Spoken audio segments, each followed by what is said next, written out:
You're listening to a Destiny Park Media podcast. Perfect claps. Yes. Welcome to Perfect Claps. Like the perfect dab. I was going to say the perfect blue. We're doing so every week we analyze 5 minutes of the film Perfect Blue. Mm-hmm. And this is the show. This is the new show. And so the first 5 minutes of the film begins with a sort of pop performance of these young idols. Somewhat still haunting in a weird way. And I had not seen the film. I was just like, something about this feels weird. I seen the performance before I saw the movie. Or at least little clips of it, and I heard the song, and I'm like, God, this sounds out of the context of the film. It's a beautiful melody. Great song. Yeah. And it made me want to watch the film more, so. Yes. And good drawing. the rest is history. History, if it were. Or her story. Ooh, her story. It's one of my classics to show that I'm a feminist. So I thought we could start off the show, the Oculus Slide podcast, hosted by me, Michael D., and you, Mike K. Jala. I love that. I thought we could discuss the fact that I've seen JJK. Let's go. JJK. Yeah, I finished season 3 of JJK. I know you had finished it, and then you've also read the manga to finish the whole one. Yeah, I finished season 3 actually last weekend, so it's still fairly fresh for me. So this could be one of those famous, not flop or flip, because we don't do that for anime seasons. Just movies. But for seasons of TV shows, we do sort of a discussion. Yes, a sit-down discussion. I don't think this would be an Oculus Slide Presents, because I'm not nearly dressed for it. Presents. We should wear suits. I think wearing nicer clothes for the Presents is a good idea. That would be fun. I think we can definitely do that. But the Presents will be something that won't encapsulate the show as it is when it's all done. Once a month, I like to do Oculus Slide Presents. Yeah. Dress up nice. Get ramen. Yeah, get ramen. Then fight the demons like the Huntrix. Gotta tell you, those girls are kind of cute, though. Domain expansion on them? I mean, that's a little crazy, actually, me saying that domain expansion on the ladies. Oh, I thought you were saying on the demons. I mean, one and the same. Just kidding. All right.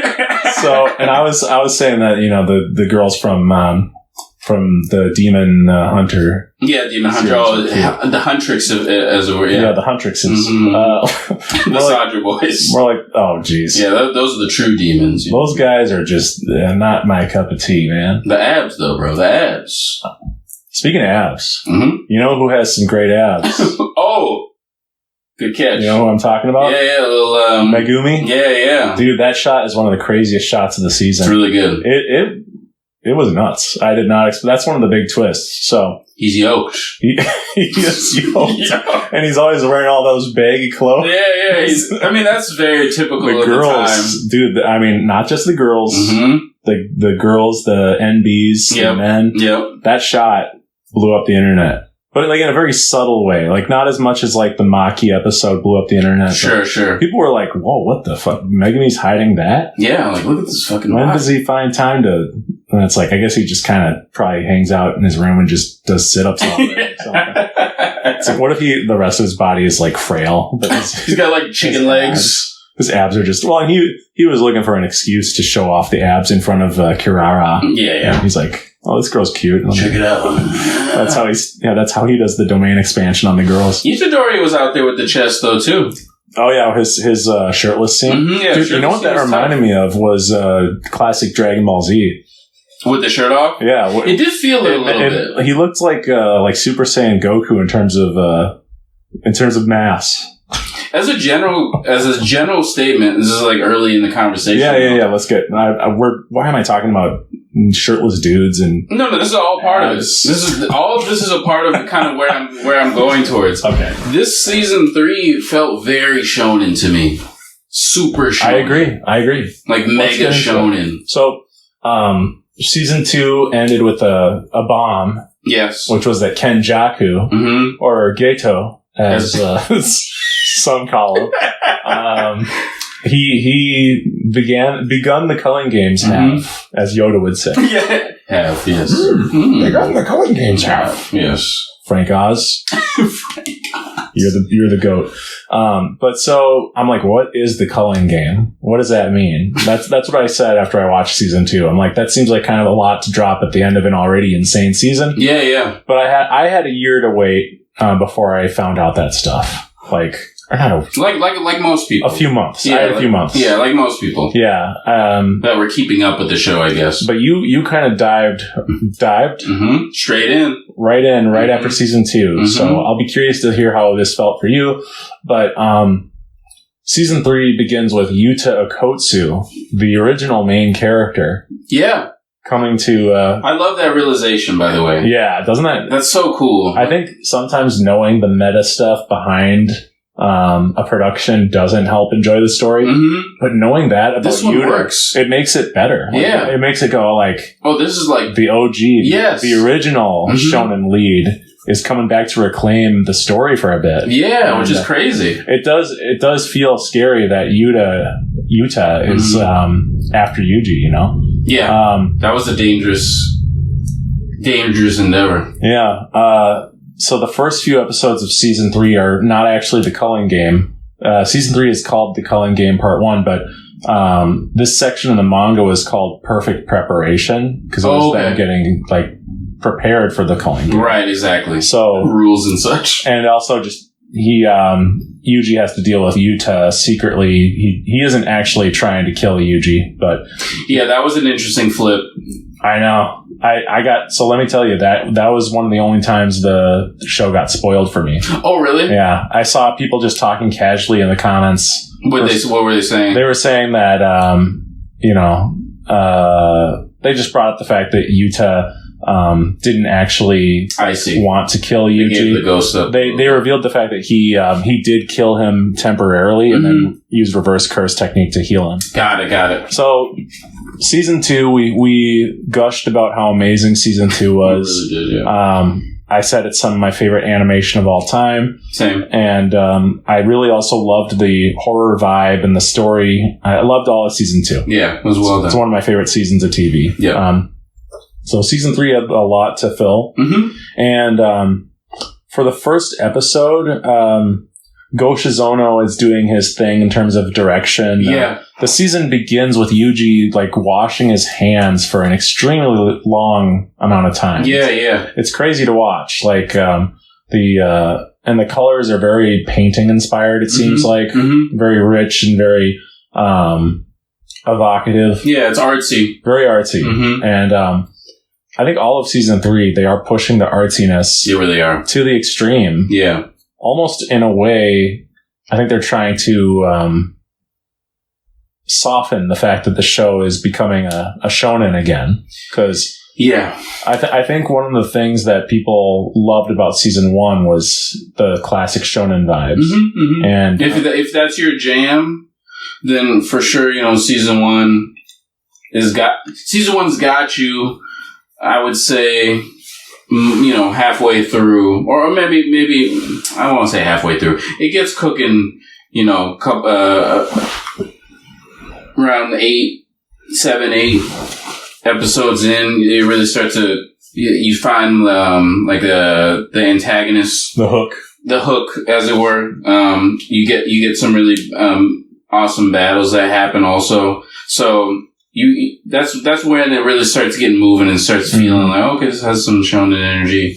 And this season 3 is doing a similar tempo, actually, in that way. Not the slow intro, though. No, not the slow intro. But I want to mention that the first 3 or 4 episodes of season 3 do carry a similar gravitas to Shibuya Incident, in my opinion. Like, I love Yuji versus Yuta.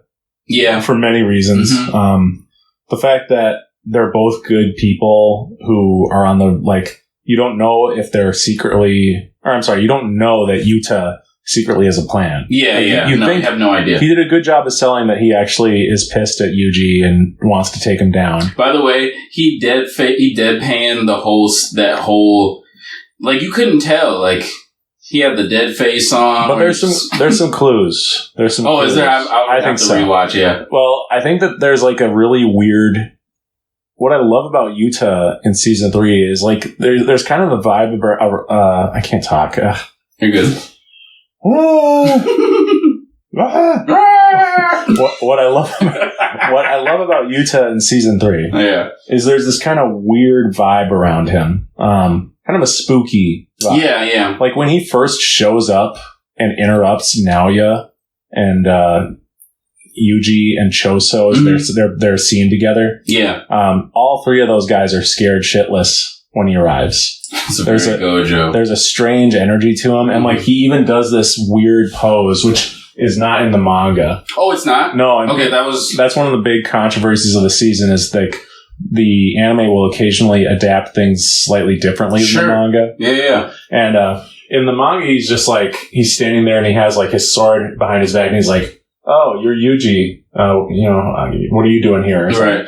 And, or are you Yuji? I think is what he's asking. Oh, because he's like looking. He's looking for him. Right. And, in the anime, he does this like JoJo's Bizarre Adventure style, like, side stance. Yeah, he does like, his one leg is arched and his back is, or no, not his leg's not arched, but it's on like a ledge. Yeah. And then his back is kind of. I know exactly the scene you're talking about. Yeah, and he looks kind of, and you and I can say this, and there's no hate, man. Mm-hmm. Like he looks kind of fruity in that scene, and I thought it was like intentional to show that he's like it's a flamboyancy, eccentric. Mm-hmm. I think he's eccentric, and also I think it shows when you rewatch that he's like putting on his best act.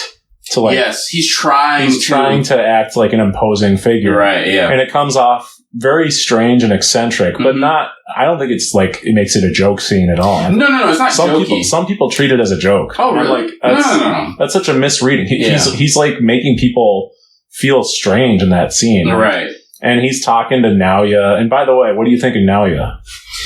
A lot of those characters that were in that scene, the 4 of them, all really interesting powers. Yeah, I love them. Yeah, what the show is doing is, by the way, this is like a masterclass of like how you introduce so many new people that aren't like lame or not lame, but aren't one-dimensional or like they're all interesting in their own way. Yeah. Even people that I don't really like. Still have something that's intriguing about them, whether it be their skill or the way that they, or the way they aura farm or whatever. Right. Like there's something interesting about them that helps carry on either the battle or the story itself. So I really enjoyed the character as well as just that whole foursome that was there. Yeah, I thought it was so cool when I saw it in theaters. It's one of my favorite moments. I forgot you saw that in theaters, yeah. It's one of my favorite things is like, so I found out about this Naoya Zenin, and I'm like, how are they going to introduce like an antagonist after Shibuya? Like, right. Like there's so much going on. How would he not have known about or been involved in Shibuya? This is going to feel convoluted. Right, yeah. And in his intro, they show that like he is an asshole. He's a misogynist piece of shit. Yep. And he's like content to just sit on his ass while Shibuya is going on. Like, he's like, and it makes sense why he wasn't there. Like, and his dad was. Like, his dad, Zaobito, that's the speed guy from last year who talks about animation. Oh, sure. Naoya, he is animated in a modern animation style, and his dad is animated in a classic animation style. Right. So, I forget what the name of his technique is, but I love his technique. Yeah, the speed stuff is really sick. It's so cool. Yeah. And I'm sorry, but I love Naoya. Like, as a villain, as a hateable character, he's fantastic. Pretty good. He looks like he hasn't taken a shower in weeks, by the way. Yeah. There's a great greasy vibe to his hair. Very, like, prehistoric man. Yeah. Or at least, alt-right, misogynist man. Yeah. He looks like a guy who's talking about that. And, he in his episode, or not his episode, Wait, he doesn't. Yeah, I guess you're right. In Mai's episode, sorry. Wait. I mean, it could. It's honestly theirs. Maki's episode. Yeah, it's honestly their episode because they have a big fight at. They do, but it's Maki's episode. Yeah, it is. But he gets a bit part in the episode. He does. Let me just make sure I can have a smooth edit point there. Oh, sure. Because I called her Mai, and then I said his episode, and that would be offensive. Oh, I see. To the Maki fans. Yes, to the Maki fans, indeed. Take two. What was I saying? Oof. Senior moment. We were talking about Maki and right. her fight with Naoya. Yeah. In Maki's episode, he reveals that he like bullied Maki as a child. Yes. And that's just so like the way that the series showed that is by literally it was showing a conversation they were having in the present, and the camera panned up. And in the backyard showed him bullying her. Yeah, in the past. Yes. That's the really great shit. direction. The great direction. The whole season. Yep, is incredible. No, they did a fantastic job with a lot of the scenes. The storyboarding of everything is really well done. Yeah, and to go back to Naoya, I love him just appearing out of nowhere to shake the whole series up and. Like, he just interrupts Choso and Yuji and says, "Hey, Yuji, just so you know, they're gonna kill you." Yes. And he's like, I'm gonna kill you because, I'm trying to find Megumi. You're right. Because it turns out that his dad had said if Megumi's still around, he is the new heir to the, Zenin clan. Yep. And, if Gojo has been sealed, then he will be the head of the Zenin clan. He's trying to... Or dead. He's trying to, like, jockey for positioning, really. Yeah. In the family. Yeah. It's really the clan. The clan. Yeah. Clan family. Yeah, the clan fam. Exactly. That sounds bad. It sounds bad for some reason. Yeah, the clan fam. The clan family, huh?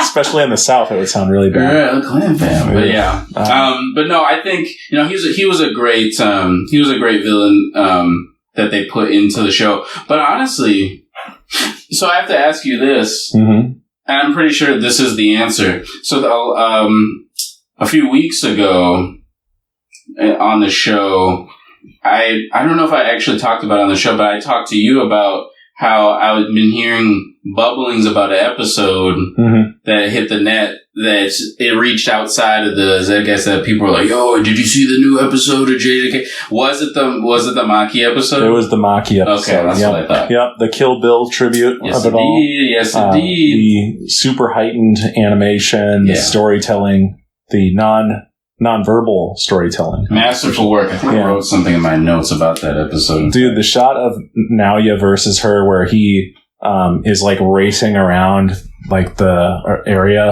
and he's the way they convey speed in that show is phenomenal. Fantastic. But for me, if we were to give like our favorite fights from the season, which I think we should, in my top 3 is actually Naoya versus Choso. I fucking love that fight. It's a good fight, though. It is not just, I mean, not to sound like AI, but it's not just a battle of, like, techniques, but it's a battle of worldviews. And, dude, the fact that Choso, who, like, the moment he found out Yuji was his brother, just accepts him and wants to be there for him and love him. Oh, God. The fact that he's fighting a guy who hates his brothers for being, quote, that juxtaposition. Weak. Dude, and the shot of them staring each other down and talking about this. Yeah.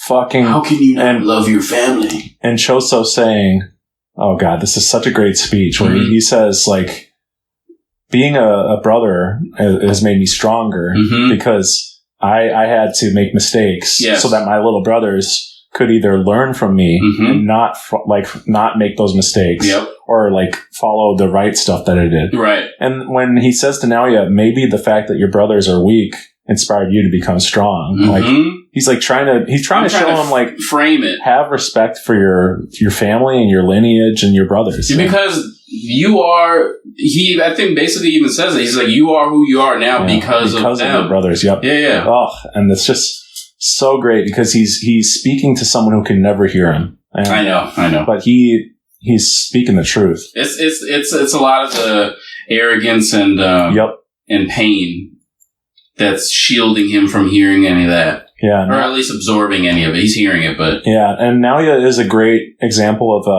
a character who has gone too soon, I think. Like... He is... That's what I was going to mention to you. He's a good villain, except for the fact that... He's gone in episode 4. Maki... Yo. That's the speed of JJK that I get they convey speed well. But in all aspects. But they speed through these incredibly promising characters, and I do get that people get frustrated by it. Sure.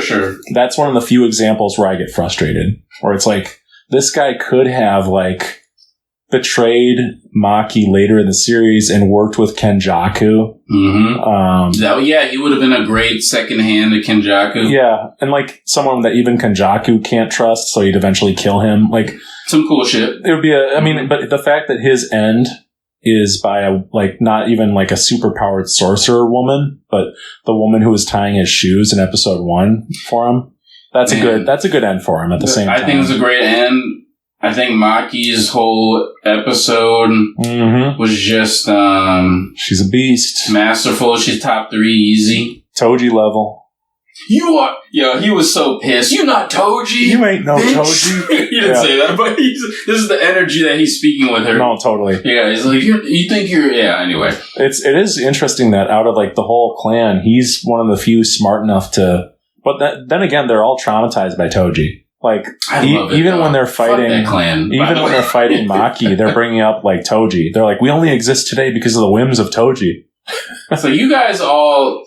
By the way, I think I told you even earlier, I think when we were having the conversation about, in season 1. Yeah. Because we were talking about how, I think I was asking questions about Maki and like why like they hate on her. And I was like, the Zen clan is trash though. Like that they only respect this very narrow view of like what they think. It's the conservatives, man. Very conservative. I was like, they can go away. And she basically fulfilled her prophecy in a way that was, started off by Toji, really. He's like the only person that we really that they talk about who was like different than everybody. Well, first. The reveal in season 3 that this all began in the hidden inventory arc is crazy. Yeah. I remember watching that and just going, oh my god. Yeah. Toji is the key to all this. Yeah. He started the whole thing. And he's like the fate killer. Or like he destroyed Fate. Because Fate said that the 6 eyes and the what's the name of the plasma vessel? Star plasma vessel. Oh yeah, you're talking about the girl? Yeah, Star plasma vessel. Rico is her name. But, okay. I didn't remember the terminology for what she was, but the third episode where Tengen reveals the rules of the Culling Game. Yeah. I thought that episode was a great example of masterful direction because it was an episode of just lore and exposition. A lot of exposition. And they created an environ where like they could add text in the world they were in, add pictures, add flashbacks. But it's the way to, if you're going to do something that detailed, you got to do it. They find a way to do it. There were like, this was a controversy on the net where it was like, the only episode in the season that was like badly reviewed, but it was actually like 7.5 or something. But I watched it and I was entertained the whole time. I thought it was great. It made me more excited for the Culling Games than I was before. Yeah, because it pulls you in. It's like, what is this game? You're a little confused at first, but then like you're reading things about the game. You're like, oh, that's interesting. You pause. I'm pausing it. I'm like, okay, what that means? Okay. And I don't memorize the rules of them. It's just, there's too much. Yeah, I'm not memorizing. I'm just kind of taking it in. Yeah, I just let it wash over me. That's what I do for JJK. Because this season is the first time where certain fights become harder for me to follow. I'll be honest. Like, especially later. I think the 2 big fights of the season that they get very cerebral are actually Megumi's fights. A lot of his fights is like that. Kirara, his fight against her is super cerebral to the point where I'm like, I actually can't really like say that I enjoyed it. Yeah. I couldn't follow it either, but it's tough. I think that it became very in the weeds, where it's talking about her like and the stars and the constellations. Oh, you're talking about that? Yeah, I know the scene where scuffle. It's like, they're talking about this is the clan and they were assassins and then they didn't have a name and they gave her a name and it's like, okay, do we need to know that? Not really. Oh, you're talking about the season finale, aren't you? I think it's the episode right before it. I'm talking about when he's fighting Kirara, who is Hakari's girlfriend. That's right. Where it's like, it's not a super high stakes fight. No, that's a very light fight. But at the same time, it's like, it's kind of fun. Mm-hmm. And like him and Panda working together is cute. Yeah, that is cute. And Panda jumping down the railing like he did in season 1's opening is a really great reference. Yeah. No, Panda and him being together is funny. I love Dude, Panda.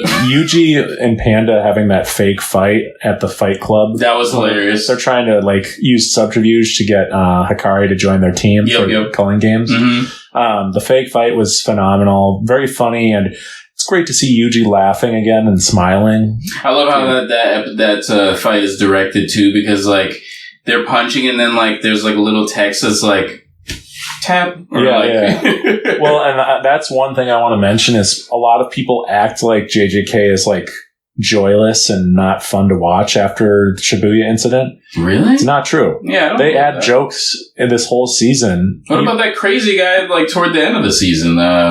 He can Takaba? get hurt. Yeah, he's a weird. We'll get into him. I love Takaba, but he is an acquired taste. Very, very acquired.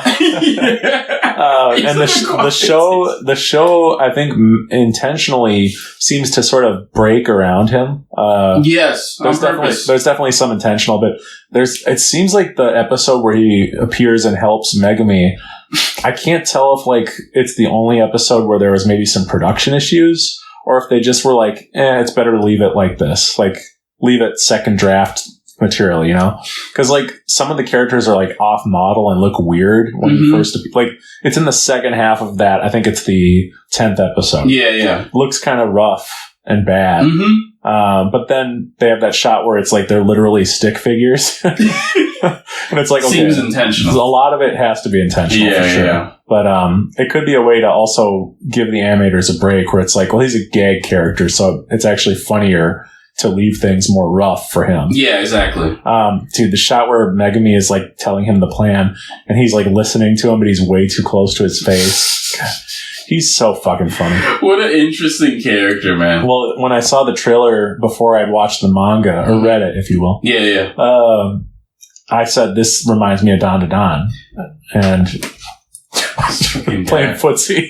Yeah, I was literally going to say that, like, the past, like, 10, 20 seconds, I was going to be like, this character reminds me of, like, something out of Don to Don. He is very Don to Don. And that's what I like about this season, is there is a little bit of DDD in it.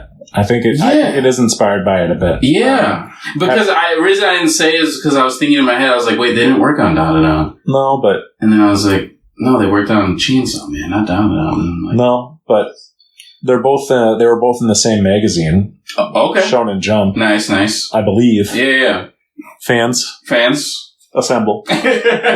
Assemble to correct me, but there you go. Do not do it too harshly, or I will get angry.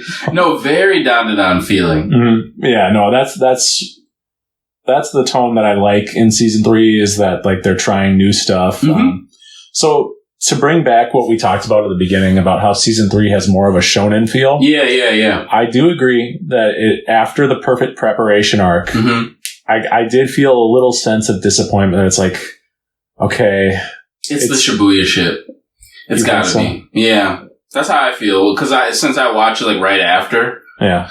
I was seeing things happening and I'm like, this looks really good. And then I did have the thought in my head where I was like, this is good, but like, it's not anything I didn't already like get my head blown off about.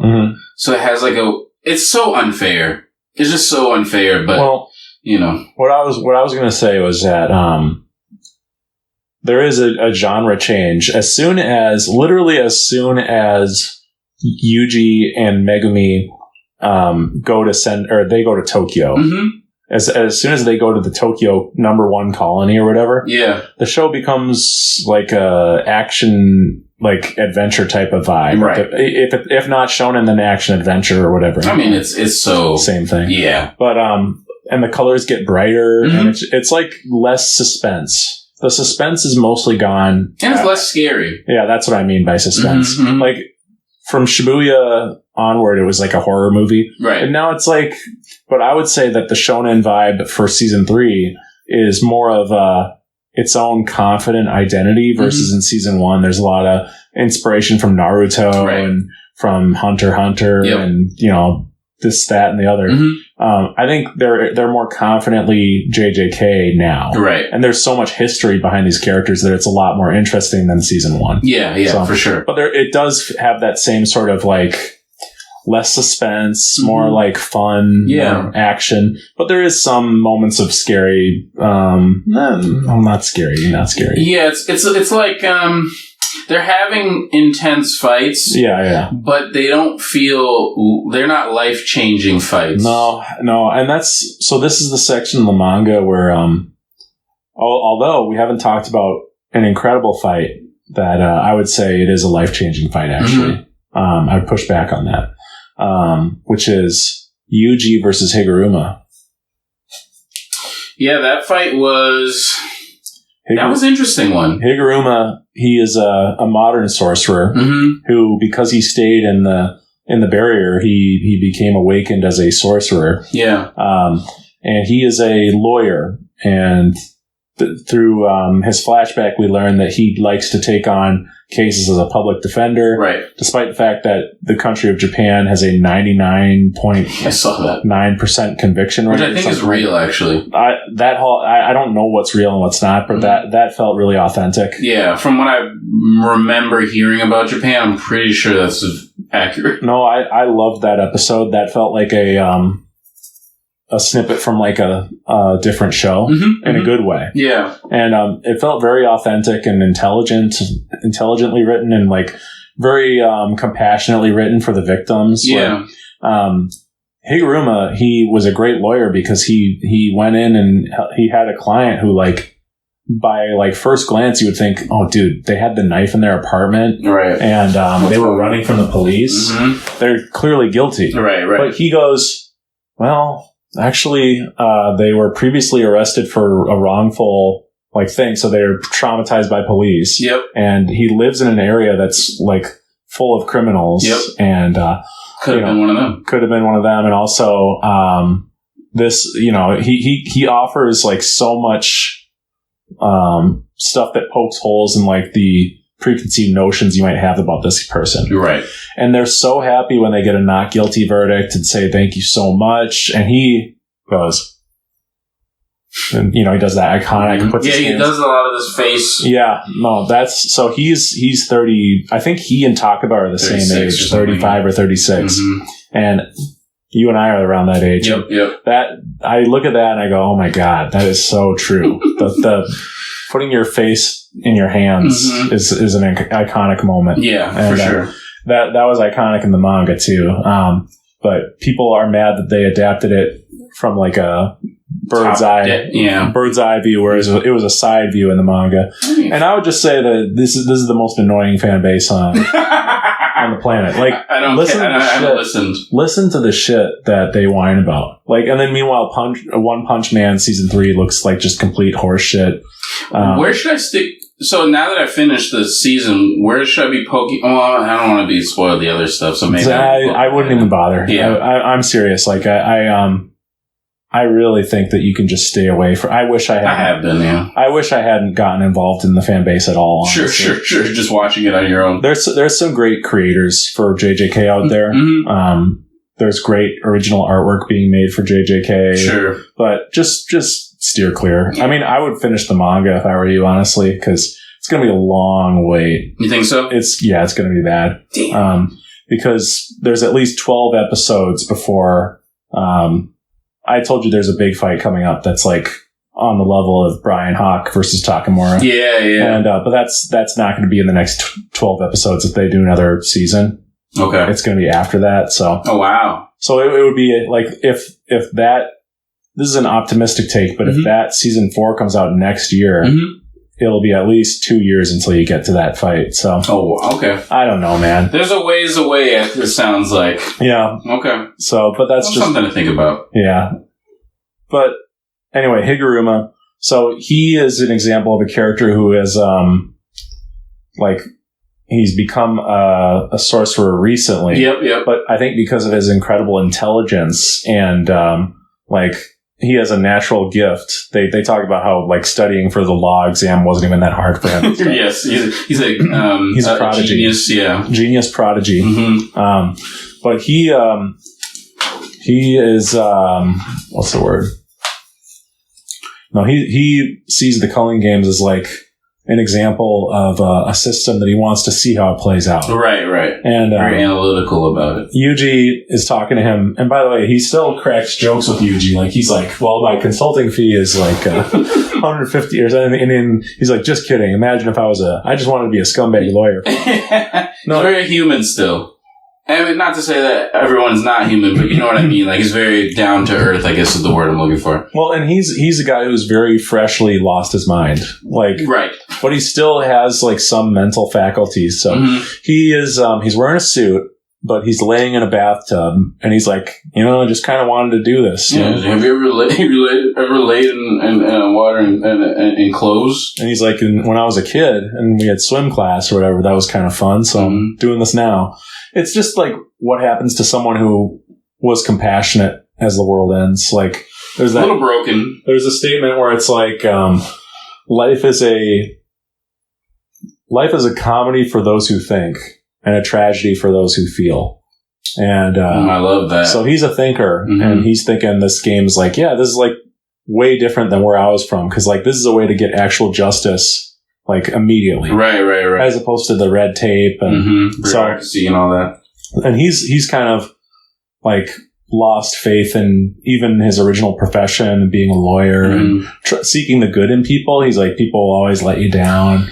And that case really hurt him, I think. Yeah, seeing that shot of the person staring at him. That shit is soul crushing. Sucks. Yeah. Because there's no words, it's just it's a hard stare. Yo, what the fuck? And he is so strong, and he tells his client, or not his client, but his assistant or coworker. Yeah. He's they're just looking for someone to blame. They're going through it, and they're going through a lot of stress. It makes sense they lash out at us. It's not a big deal, right? But in that moment, it hurts him. No, it's a shock. It breaks him, and he finally just starts slamming the gavel down, and especially we're gonna have we're gonna have a retrial. Yeah, retrial. But so Yuji is facing him at a time when he has lost faith in humanity, and his technique, his cursed, which by the way, he's the first person and only person in the series who opens a fight with domain expansion. That's dope. Which is insane. It's dope. It's one of those things that's people thought that was impossible. They figured you'd have to get moving a bit and get going. Warmed up. Yeah, get warmed up. But he's domain expansion. It's what the fuck? I'm just going to go into it right now. Yuji's well, I'll just fight him. And he goes, domain expansion. No, he goes, well, can't fight shit. Well, and, but then they reveal that it's a domain of non-violence for the judge man. Yeah, he has a traditional style domain expansion, because I guess in the past it used to just be about, there wasn't about killing or always being able to hit the target or something like that. It was more, just a domain that could be utilized at their advantage or whatever the case. Yeah. So that was interesting. But so it's a courtroom, and it's him as a prosecutor with Judge Man behind him. Yep. And the demon Judge Man. Yes. And they, or a Shikigami, I think. Yeah, this is something like that. But they have evidence on the person, and the Judge Man will say, this is a case where this person, for Yuji, he went into a gambling establishment for his first case. And I thought it was just so masterfully done, where it's you have three options. You can either confess, you can say you didn't do it, or you can just not say anything. Right. And plead the fifth, really. Yeah. And they don't know what's in the envelope. They don't know what evidence is going to be there. Yep. But it could be nothing, and it could be incredibly damning evidence. It's a game of chicken almost. Yeah, it is this is cerebral, but unlike that fight with Kirara, I'm able to follow it perfectly. It's super cerebral. Maybe because we are American, the justice system is pretty clear. I think it's just conveyed better. Yeah, not just visually, but thematically and emotionally. Yeah, and not a ton of text about what's going on. It's pretty clear. There is a lot of text, but it's it goes from point A to point B to point C in a fast order. Right. Whereas like there's a lot of like muddy middle stuff with some of the other cerebral moments of the season. Yeah. Where it's like they go to point A and then they go to point Z and then back to C and then B and then that's how D. this connects. It's super convoluted. Yeah. I'm not trying to sound negative, but no, it's just it's a show quirk. Yeah, but the reveal that like they had a picture of Yuji getting cash from somewhere, that's not like a smoking gun. Like he could have just not said anything, or he could have said that I forget what else they said. He was trying to strategize that whole thing. Like, should I just say that I just went in there to go to the bathroom? Yeah. I went to take a dump. No, I mean, so he seems like classic Yuji in that episode. Yeah. Like he's maybe going to recover from Shibuya, but yeah, he doesn't seem as traumatized in this moment. But then something happens. He is smart. He says, "How do I get out of this?" Because he got his cursed energy taken away. Because of the trial, the first he trial. lost the first trial. Confiscation. And so he says, I want a retrial, but it's not the same case. No. The retrial. Every time I think it's probably something different. Yeah, and the next time, this scared me. When I read the manga, I was like, oh no. Because Judge Man says, Yuji Itadori is accused of killing however many people in Shibuya. Yep. And then the next page, I was not expecting this. Like, I thought that Yuji was going to deliberate and like be like, "Hey, that wasn't me." Next page, he has this which, by the way, this is a perfect manga adaptation of that panel. Nice, where Yuji says, "Yep, it was me. I did it. I'm not going to deny it." Yep, dude, Higuruma's face when Yuji did that. So surprised. He's like completely horrified almost. But it's not like he's like feeling bad for him yet. I think he's almost mad at him because he's like, what are you doing? Right. Like, why would you say that? Why would you? And because it's flying in the face of his cynical, jaded, like all people are the same. They're lying. Yeah, they're lying, or they'll always let you down. Yep. They'll always reveal themselves to be not worth trusting. And whatever. Right. Easy to kill in the system. Yeah, exactly. And I love that at the beginning of the fight he says, "Have you ever killed someone who pissed you off? Didn't it feel amazing?" And then at the end of the fight, after he stops the blade from piercing Yuji, Yuji saved this man. He helped him, and he helped restore his faith in humanity and his own humanity. Yeah. And when he says, "Have you ever killed anybody?" he asks the question sort of again, and he says, "Doesn't it feel awful?" Oh, that was so good. That was a really great way to end the episode. I think the episode ends that way. I believe so. Yeah. I think in the next episode he's just like walking away from Yuji. And Yuji like offers to be like working with him, but he's like, "I can't be around you." Like, such an interesting. It's nothing against you, but like he just feels terrible. Yeah. I think that Yuji broke him out of a depressive episode or whatever, but he killed a bunch of people. He did already. He'd already finished a bunch of people because he had, I can't remember how many points he had, but he had a decent amount of points already. Well, you know who had a lot of points? Who's that? Mr. Okotsu. Ooh. 35 points. That means he's already gotten a lot of work done. I'm sure he's out there. Dude, before we get to Yuta though, I want to say there's an attitude amongst the fandom. Okay. That Megumi is a bum. He's a bum? Yeah, he's a bum. In which way? Well, that he's, quote, potential man. Because people are always saying he has potential. Yeah. He falls into the trope of that, sure. Yeah. Okay. And for me, that's my least favorite style of anime discussion. Potential man. Who's a fraud, who's not. Who's a fraud? It's like, shut up. Right, who gives a shit? Let's tell the story. Let's analyze characters for their, like, personality rather than like their skill set and their like quirks. I don't know. Megumi is cat, bro. Cat. God damn it. Fucking cat. He is cat. That's his point. The point of the character is that he's a kid who was thrown into this life and he never really had a chance to say no, And he's going through shit. Yeah, and he's gifted though. He is gifted and he has potential, yes, man. That's part of his They thing. call him Potential Man. That's his new nickname, Potential Man. So it's a bummer. But people act like he's a bum and that he like summons Maharaga for every single encounter. he does this stance while summoning Maharaga, but he does it during other times too. Yeah. So people assume that he does it people think that he was going to summon it against Toad, what's his name? Which one? The Toto. Yes. They think he was going to summon him against Toto, and no, he was not going to summon it against Toto, who just like roughed him up because he liked boring. He had a boring example of what girls he likes. I guess I get people, you know, they think he's like a one-trick pony guy. Like, he just throws shit at people. Throws the wolf at him. Throws the birds at him. Gets the frog guys out there. Now, what's better, Nue or Cone? Cone. Cone is incredible. Cone, yeah. Aki. The great I think we're like, that was an Illuminati like tip that we just did like Cone. No.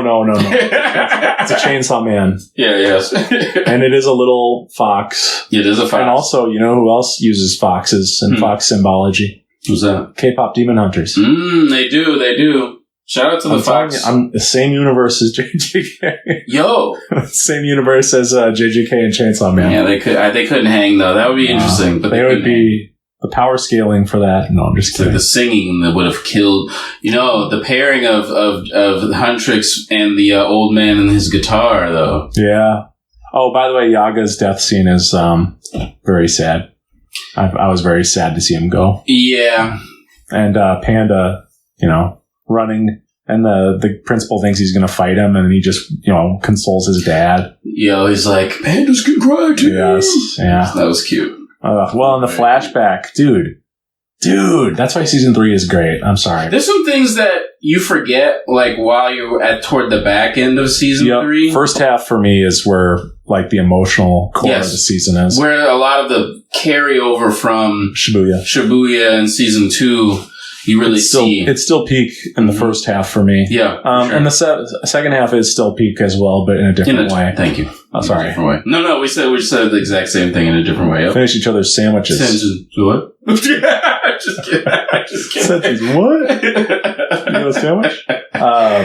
No, so that flashback to Yaga and his creation of the cursed corpses. I love that. I loved it too, and that kid, dude, yo, when he has this like Christopher Robin style 100-acre wood like collection of stuffed animals. Yeah, and the reveal that the little guy who's like a cat, and he's like in his little body. I'm a genius, aren't I? And he's like so cute already, but then they reveal that like it's the kid who that woman, I think Kusakabe or Kusatabe or something is his name. Yeah, it's his sister. His sister lost a child. Yeah, and it's her son, like you said. Mm-hmm. And dude, the way that they showed the cat doing the thumb thing, and then her back son, to the kid. Yep. Mm-hmm. I'm like gonna cry. Dude, it's so good, so sad. It reminded me of the episode 7 of Dawn to Dawn. I kind of wish we got more of that. I know it. That's what I'm saying. Just more of that. The big thing about season 3 for me is I wish it was longer. Mm-hmm. I think 12 episodes is like, there's this term about the current culture that we live in called enshittification. A little bit. Yeah, where like the stuff that we're buying is more expensive and smarter, but it breaks and it's trash. Right. Yep. Dude, my bed that I bought a few months ago. Mm-hmm. It's a futon. Not inviting you. It's a futon though, okay. And it has these tables on the side that you're like able to put drinks or a plate. You know, if you're a single man eating a dinner on your bed. I've never done that actually. I mean, wow. I eat over the sink. Wait, you have or have not done it? I haven't. No, I'm serious. Oh no. Domain expansion. I don't even know what his domain expansion is called. But I don't either. Deadly sentencing, I think. Something like that. Yeah, something like that. But no, I genuinely haven't. Gotcha. We do need a gavel for the show, I think. That'd be cool. Just don't do it right next to the mic. Just solo clipping. Yeah, it's clipping. Solo clipping. It's like solo leveling, but solo clipping. Good times. No, so I think I've had like, sometimes I love having a bowl of trail mix, and I'll eat that on my bed, but Sure. I have not had dinner on my bed. Got it. Fair enough. But so there's tables on both sides. And the other day when I was already having a rough day with all this shit going on, doing 10 hours of overtime here, dog stuff here, muscling, getting the Megumi abs. Yeah, there you go. The table on the right side, mind you, I've never used it, fell off my bed. Just popped off. These wood planks just go. Oh my God. And I'm just like, well, I don't give a shit because I never used these things. But I'm just like, I guess I have a warranty, but I'm like, I don't give a shit about this stupid table. But it's just like, what I'm worried about is my bed going to fall apart like the next piece by piece? Yeah, the next day. And we'll see. But let's get an update on it. I will. A little bit update. But while I'm eating over the sink. Yeah, there you go. I mean, I gotta fix my situation, man. I'm not living with dignity. You don't think so? Eating over the sink? No. I mean, it's so weird. Like, doesn't that sound? I guess that sounds first world, but like, I feel like I gotta treat myself better and like get myself a tiny little dining table and eat there because it's something cutesy. It just feels better to be eating in a designated area versus like the sink where I wash my hands and prepare my dog's food. Right. It just feels, I feel it. It's just about showing my self-respect. Right. Anyway, curse domain, domain expansion showing self-respect. Self-respection. Self-respection. Self-respection. Yeah, that's a made up. Cool. Little fox comes out of nowhere. I love that his domain expansion is like part of his like character journey. Yeah. Like, the fight with Yuji is like an actual story. It's not just a fight.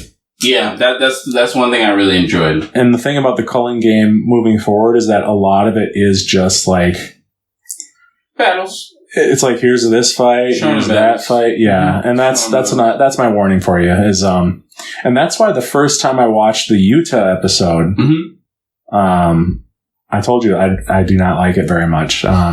But the Yuta episode, you're saying the season finale. But I do want to mention the reason why I brought up Megumi. Yeah. I think that's right. His fight against Reggie Star for me is like one of the coolest. It's in my top 3 fights of the season. I think it's both cerebral, but then also thrilling. And I think he kicks ass in it. Like he really does. He's got that Toji in him in the fight where when the 6 Gs, or actually it's more like, what is it, like 20 Gs? When the Gs are weighing on him and he's like on the ground. Yeah, he is Toji. Yeah. Because the hair is pushed down. No, he is his dad. He kicks his ass. He kicks Reggie's ass, but at the same time, Reggie is like Reggie's technique is just really incredible in a way. It's wacky though. It is wacky. He's a man who's wearing a bunch of receipts all over him. He turned me off for a while. Yeah. Honestly. I only really started like respecting him like in the last act of that fight. So, you know what? I think he'll grow on you if you ever do a rewatch because I read the manga. I did one watch of those episodes and I watched them again tonight. Yeah. I think once you know his deal, he's more interesting. Yeah, he just comes off so weird and... Well, yeah, he's a man wearing a bunch of receipts. No, he is an example of what I had mentioned. Like, you know, here's this sorcerer we're going to meet for this fight. Here's this sorcerer. Like, you had mentioned that JJK does a great job introducing new characters. And they do, but they only have so much room to work with in the battle a week format that we're about to get for the next 12 episodes. Like, I'm kind of revealing how I felt about the manga at this point, but Higuruma for me is still Shibuya level. It's still phenomenal. But everything after Higuruma for me takes a little bit of a shonen dip. Shonen, still enjoyable. I still really like Megumi's fight a lot, actually. Yeah, the Megumi's fight is good. I rewatched the Yuta episode, and it's kind of part and parcel with what I'm saying about season 3 as a whole.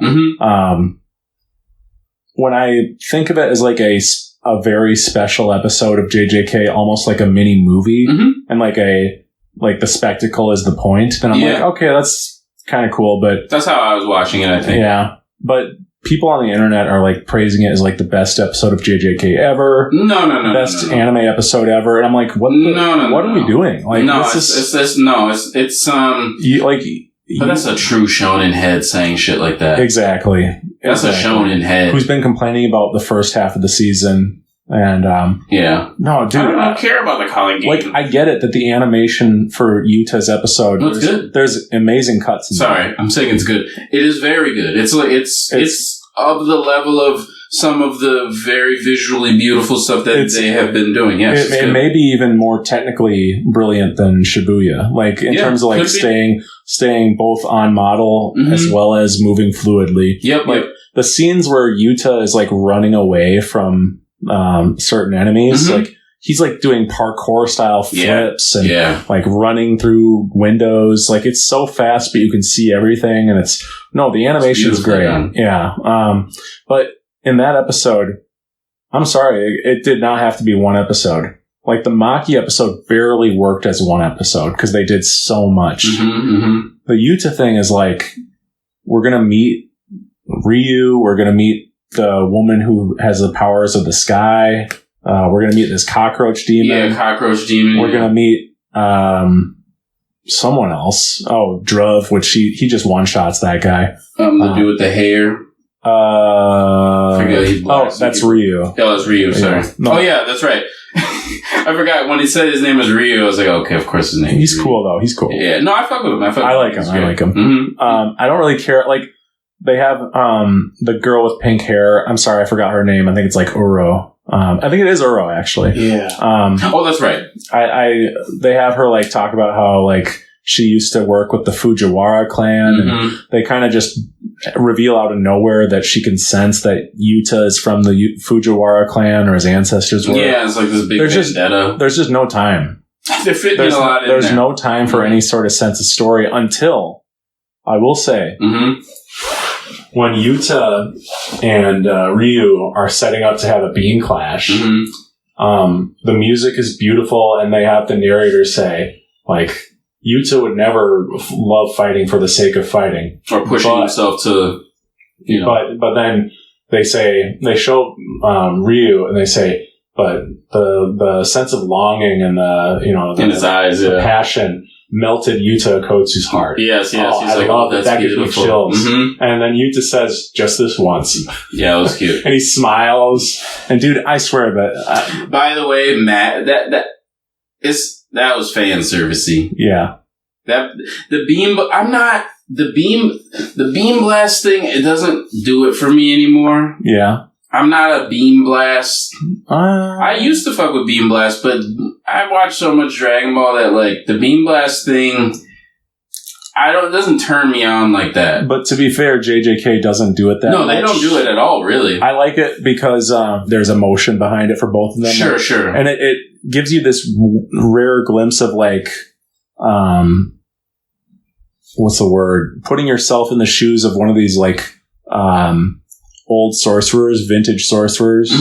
Where it's like this guy was dead for hundreds of years and he's been brought back and he was never satisfied after his old life. Yep. And he's talking about dessert and the hunger and, I kind of like his facial expression because it's kind of bittersweet where it's like he knows that like in order to satisfy this hunger, he's probably going to die but he still wants it. And he's like, he really wants to feel the sense of like fullness. For sure. And, I don't know, the fact that it melts Yuta, that turn of phrase that it melted his heart is... I love that. It like gives me chills. So they give justification for it. And, the fact that even though the guy has a stronger energy output than Yuta, he still knows... fuck it, I'll do it for him. Why not? He's like, okay, I'll do it. We'll do the blast, and you're going to beat me with the blast. He literally did the puppy dog eyes. His eyes. What a weird... his face was a very interesting expression. If we want to talk about, like, chemistry, Yuta and him, the whole episode just should have been about those two, honestly.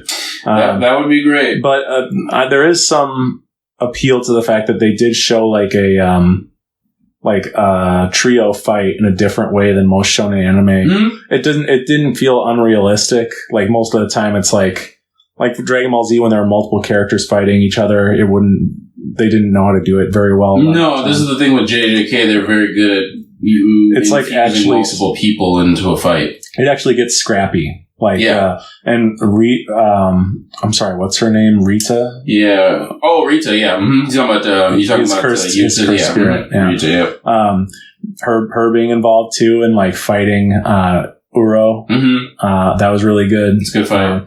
Good fight. And then when, she's fighting Ryu as well. Like, I mean, it's just, there's all sorts of different, here's my thing. It's good, but it's just so condensed, and it's like, I had already watched 4 episodes before I watched it, so my brain was super tired. Yeah. So there's a lot going on. It was overwhelming. And then when I rewatched it, I was fresh, and I'm like, you know what? This is a great like spectacle.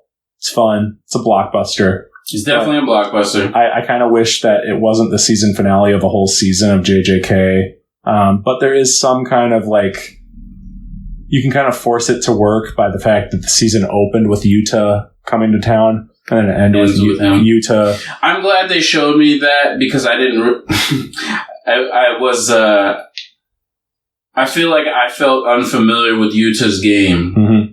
And so he showed it to me in this episode, and I'm like... He's nuts. I'm like, excuse me, Yuta. He's nuts. I didn't know that's what you was on. I had no idea you were at the level... I mean, people are kind of whispering that, bringing up Gojo's name here and there, but I didn't see it. You guys are saying it, but I didn't see it. And then I saw it. I was like, okay. Actions speak louder than words. Right, yeah. This guy, he did an impressive... I mean, am I being too harsh on it? I think it's a good episode. I think it's good. Yeah, no, the episode is good. There's fan service in there, but it's a very shonen episode. The 3-way domain expansion was phenomenal. It broke, yeah. Yeah. I just love Ryu just like, saying, enough whining, like, let's just fight. Yeah. And then they all just immediately together do a domain expansion. Yeah, that was fun. And that was, I thought for sure it would be like a still panel, but it was like moving in on all 3 of them, zooming in on them at the same time, saying domain expansion. Yeah, like, that was sick. That is peak. Yeah. You gotta admit. No, they were doing it. I think they were specifically going for that. They wanted that reaction from people, and they wanted to be like, this is what we can do. Like, we see, that episode is and that's why I keep saying like shonen episode, but this was like we can do that too, guys. Like, everybody, we see all the other animes that have these type of fights. What we did with Shibuya was kind of like some existential, out of this world shit, but we can do like a traditional fight, like a traditional shonen fight, and like make it look better than most of everybody else's fights. And I think that's what they were trying to, or at least what it seemed like they were trying to accomplish with that episode. Is like, we got the beam blast, we got we got a team fight match, we got a one-on-one, we got, we got spirits fighting. They were trying to do all of it. And I'm a guy who, when I watch a shonen anime or any anime, but if I'm watching a shonen anime and it's a fight, I need there to be emotion that I can feel. Yeah. Like, it can't just be about the fight. Yeah. Like, and that's where I think Megumi's stuff risks losing me, but that one with him and Reggie, there's some interesting character stuff going on with Megumi. Yeah. And Megumi's domain expansion frightened me a little bit. Oh, yeah. With the drowning. It was not, like sinking. His shadow. Yeah, the sinking in the shadow was very, it was very dark. Well, it itches my brain in a good way that he like chose a gymnasium because his domain is incomplete. So then the gymnasium makes it feel like a complete domain. Oh, okay. I was kind of losing. I wasn't sure what they were meaning when they were saying that. So what happens is if you have a incomplete domain, it does not have a surefire hit. Like what would you call it? Condition. Yeah. Mm-hmm. And Reggie Star didn't realize it was an incomplete domain because he's in a gymnasium. Right. So he like strategized how to deal with it with a completed domain. He did the hollow wicker basket. Yep. I almost misspoke. It said whisker basket. Wesker. if you will. Hollow wicker basket, which I like that name for a technique. Yeah. Hollow wicker basket. JJK is ridiculous sometimes. Yeah, it's very... They're like, we got this domain expansion, we got domain amplification, wicker basket. We got wicker basket. Hollow purple. What the fuck are they talking about? Purple. I don't know, but... They're high. It looks cool. They are high. Mm-hmm. But, yeah, no, the Yuta thing, it's like... That's why I love the stare... The puppy dog eye stare from Ryu because because like there's like this weird like emotional core at it that like it feels like most series would not even try to do. Yeah. But for JJK they're like, let me just throw in this like weird sense of longing between these two men. Mm-hmm. This weird almost yaoi moment. Oh boy, here comes the Mike talking about JJK being gay. My feed has become a little bit more like yaoi. You know what yaoi is, right? I mean, I have no from inferring what you're saying. Okay, yeah. gay. Mm-hmm. But I didn't know. Let's is just that say the Japanese word? Yeah, it's like for stories that involve two men, I think. But for some reason, my feed has now gotten like JJK original yaoi stories. Interesting. And I'm like, I swear I did not entertain this. You didn't search? But I'm like, no, I didn't. You hit the search on it? I did not. No, but the damn phone's always listening. I know. It hears me talking about it with you. Yep, this is what's happening. I'm saying Gojo Gato. Mm-hmm. His name is Gato. Gato, guys, come on. That's not how you pronounce it. Yep. Being an idiot. Come on. But what was my point? Oh, my point is that a friend of mine, I was telling her this problem. It's not a problem. I don't care. I'm not an insecure, untraditional. Wait, take two. I'm not an insecure traditional man about it. Like me. There you go. I'm just kidding. I can't make that joke. I know. I just read it because it's like I feel like with JJK it works with a lot of the characters because it's like most of the time a character's like sexuality in a story doesn't really impact the story all that much. Not really, no. And in JJK they really don't do the lovey-dovey shit at all. So. It's like that's definitely not in the show. Yeah, so you could see it working for like Maki and Nobara as well. You could see it for, Gojo and Geto. You could see it for the thing that I think is forced is like people act like Yuji and Megumi are like boyfriends, and I don't really see it. I see it as I see the friends thing for them, right? And that's not me being like a traditional man about it. Please save me. Yeah, I see them as buddies. Like, yeah, they're definitely and like. But my friend, sorry to interrupt, but no, you're good. My friend was like, because I had said, why am I getting like yaoi in my feed now? And she's like, that's just JJK.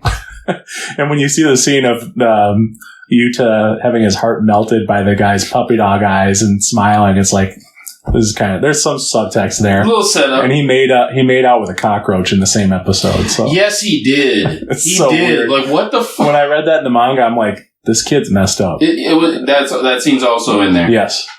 And he's not actually making out with it, but he's like he did it. He's biting it, but it looks like he's making it. It does. And it's like, what a weird gay choice to make. Like this author is nuts. Yeah, this author is so nuts in a good way, and also in a bad way, where it's like, I'm gonna make the best character you've ever seen, and I'm gonna get them on the sidelines. I get why people are frustrated. I miss Nobara sometimes in this arc because I read a theory that the reason why they got rid of her is because she would be incredibly powerful in the Culling Game and would actually would make it almost pointless because with her technique from far away, she can use resonance. If Yuji and Megumi had the nails and they put the nails in people, she could destroy them from far away. That's true. That resonance shit was powerful. And it's like, God, I wish instead of getting rid of her, Gege would have. It's like, fuck.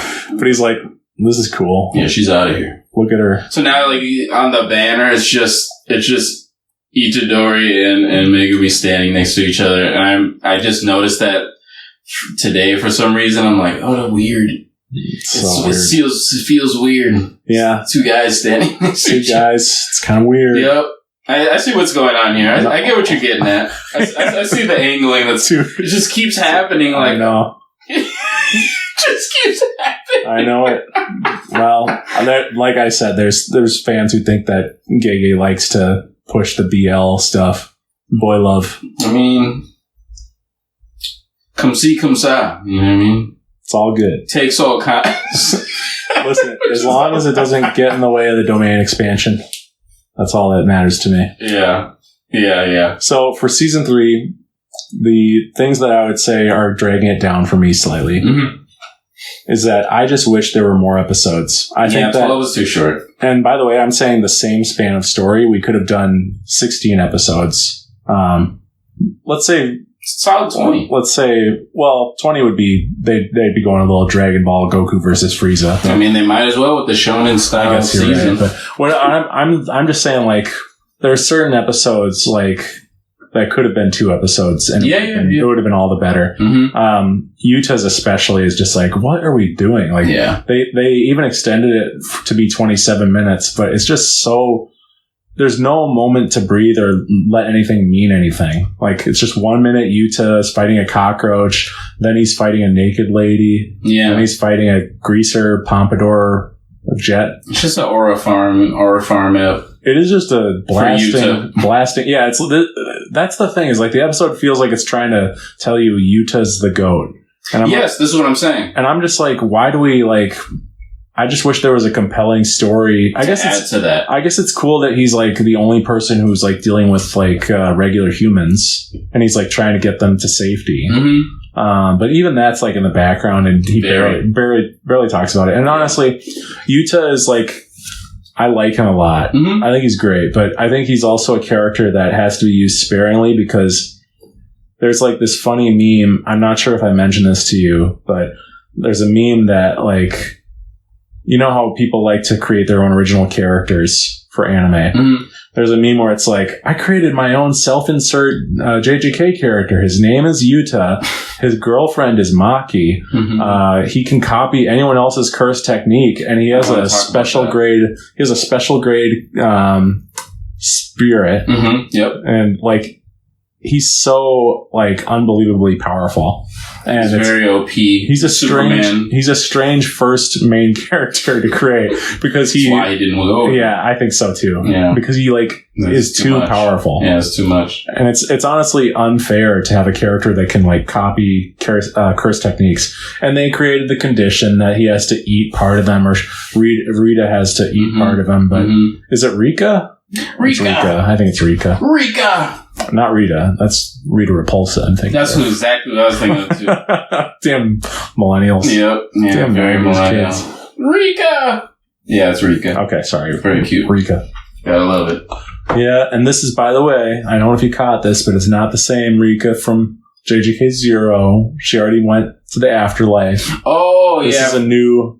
It's like a tribute to the old Rika with like the same... I think the same cursed energy. Yeah, same energy. Not her spirit. Right. But it's not attached. At the same time, it did get pretty upset when they when they kept her from Yuta. They're like, give me Yuta back. Give me Yuta. Yeah. It's very good. No, yeah. But so that's my main thing about season 3 is I just wish that the pace was just a little slower in key moments. More time. I think the first few episodes could have been... You know, I wish there was like one episode about Yuji versus Yuta, as opposed to like half of one episode and then like 10 minutes of the other episode. Even less than 10 minutes. It goes by very fast for how much they built up to it. Especially as it's like the cover of the 3rd season. Yes, exactly, dude. That's what I'm saying. It's like they have these great fights, but then they are so fast. Choso versus Naoya should have been just like another episode. And then Maki, I think the Maki episode works as cinema. It's beautiful. I think I wouldn't need that to be 2 episodes, but yeah, and I don't know. I think they encapsulated that episode like perfectly too, because like her, like she. That's why I was so satisfied with that ep, because like she, like it's start to finish, literally. Yes, and like she went in, did the thing, killed her family. Yes. Killed the clan, killed the wannabe head guy, and then leaves. Yeah, because I think there was one lady there. I don't remember like what her mom. Oh, it was she did leave her mom, didn't she? Well, didn't she slice her? She hurt her. Yeah, she hurt her bad. She was still alive. That's right. She was crawling, but then she killed Naoya. Yeah. Yeah, she did kill... She did. I remember. I forgot about that. She did the final blow to him. So great that Naoya, he barely survived fighting Maki, and I'm like, oh boy, he's still around. Uh-oh. That's scary. And then from behind, the woman who was tying his shoes in episode 1, and who he was treating as a second-class citizen, is the one who takes him out. Great guttural reaction, by the way. And a better end for him couldn't have been written, because he's been such a bastard to women the whole season. I say the whole season, the whole 4 episodes. Mama takes care of it at the end. And she finally is proud of having Maki. But she told her... Maki. I know. No, seriously, like the fact that she said, like, I'm not proud of you. And like... Some bullshit. And then the dad... Dad was just a pathetic coward. Loser. He's mad scared, by the way. Yep. Super scared. Scared of Toji, even in death. Even in death, he's like, I haven't felt like this since Toji. Shut up. Such a pussy. He is a total beta. Yeah. I mean, if you want to He tries to pretend, but... Yeah, he's like, oh, yeah, I'm going to be brave and kill my daughters. Right, yeah. That's cool, man. Yeah, great. Yeah, I'm so ashamed. Job, yeah. I'm so ashamed of you that I'm going to kill you both. Yeah. Dad of the year. Yeah. I mean, that's the thing where it's like, why didn't Toji take care of these guys? It's just was just so... Imagine, man, you are the first of your kind in this clan, and they just shitted on you. And then somehow Naoya is one of the only people who can see it, but he's such a piece of shit that he doesn't do anything. No, it just allows it to go on. Like, it's crazy, man. I mean, I guess Naoya was a kid when he got kicked out, but he's still like, Naoya's like 27 years old. Yeah, he was like a little kid when Toji was walking out. Yeah, that was funny. Yeah. He's probably pathetic. Toji just pissed off as he's leaving. Like, it's like the Hulk. He's huge. He looks really huge big. In that scene. Yeah. And like, he looks like he's a little bit less smart than he was later in the story. You can tell, like, he was dejected from the whole thing. Yeah. The kid could see it on his face as he's leaving. But it's just crazy that they're so foolish to kick him out as opposed to being like, maybe we should change our old ways. Maybe we should think of a way to incorporate, like, he could be our special weapon, like a secret weapon. Yeah. Well, and it's sad that he and Gojo couldn't have been friends, because I think they're both lonely for different reasons, and they both could have been, like, imagine a buddy cop movie with those two. That would be really interesting. Toji and Gojo. Yeah, we'll talk about a few things because there's some stuff. I think the only last thing I want to bring up with the season 3 is that I noticed that I think I don't know if eventually I'll rewatch it again, but I was having this theory when I first started watching the episodes for season 3. There's a lot of paid homages to things in it. Mm-hmm. I think clearly on purpose. Kill Bill 1 is on purpose for sure. Kill Bill's on purpose. There's some other stuff, some other episode things where I was like, oh, that reminded me of this. I think I wrote another example down.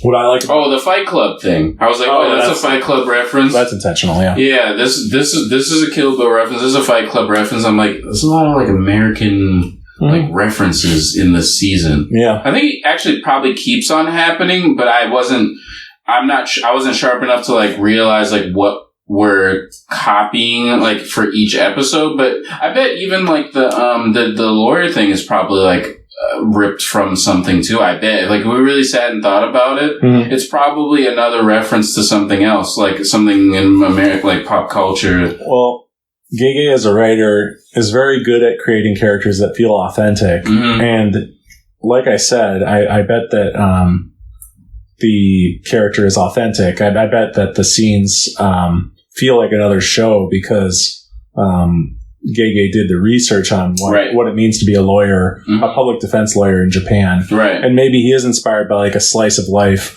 I mean, from what I understand, like he consumed a lot of other manga and a lot of other anime. Sure. Same with I forget his name, who created Look Back.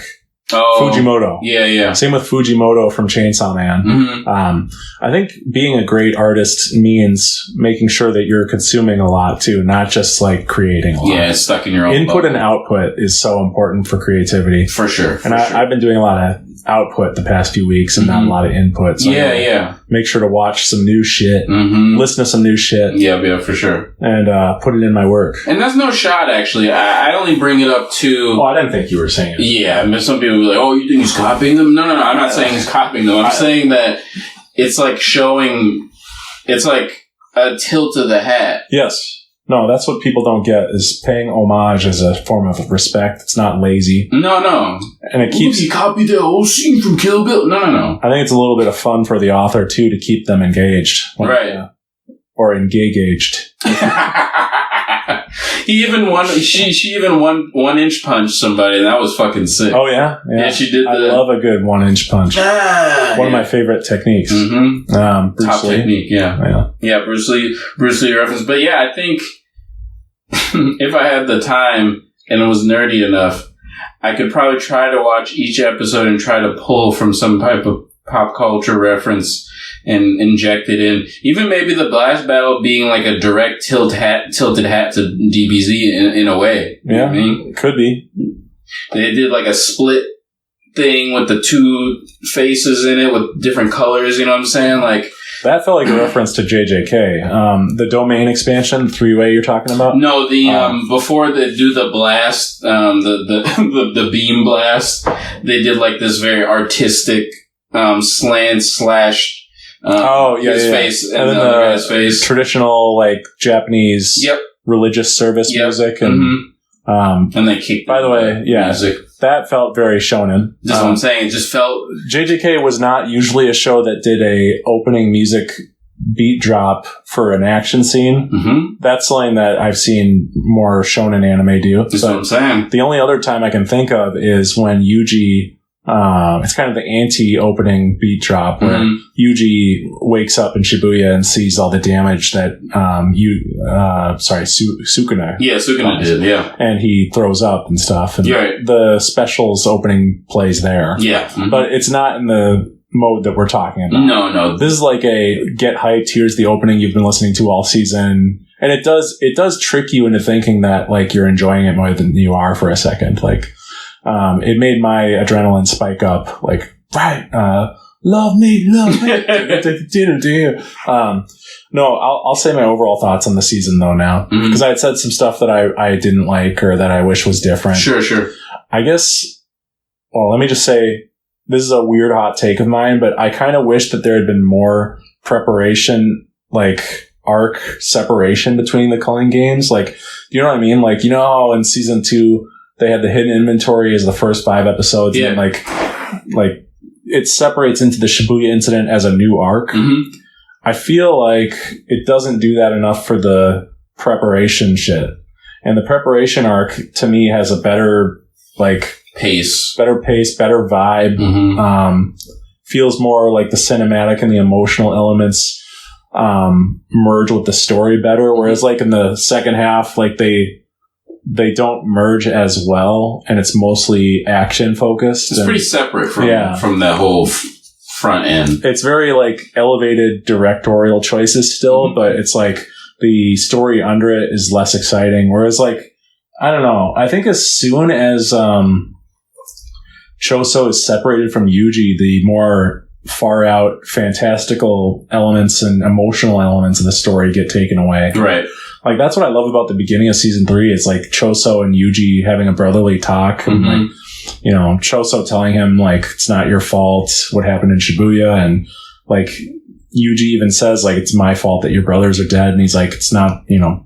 It's not you. It's not your fault. And, like, you were just doing what you thought you had to do. And they would have done the same thing. And facts. And he's like, just being very mature. And no, I love Choso. He's one of my favorite characters ever. And the fact that they get separated hurts. I hate that. You go this way, I'll go that way. Well, it's more like he's guarding Tengen. Yeah. And but that shot of him saying, "Don't die, okay?" And you know, Yuji saying, "You were a big help, thanks." When he starts crying, oh, that's so funny. and by the way, Yuki is like smiling at him when when he says, Yuji, and like tries to hug because Yuji says he's his brother. Yeah. He has a flashback and he realizes that Kenjaku was his mom. terrifying realization. Super weird. Yeah.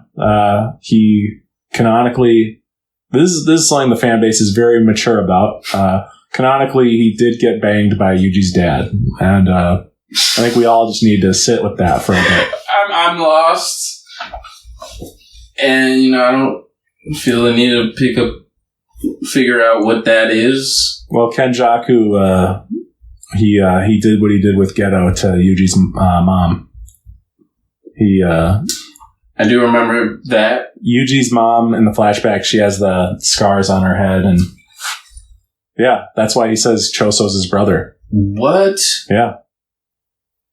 Yuji's mom? Yeah. Yuji's mom was Kenjaku, taking over her body. Yeah. Because he was trying to create the perfect vessel for Sukuna to come back. Oh, shit. Mm-hmm.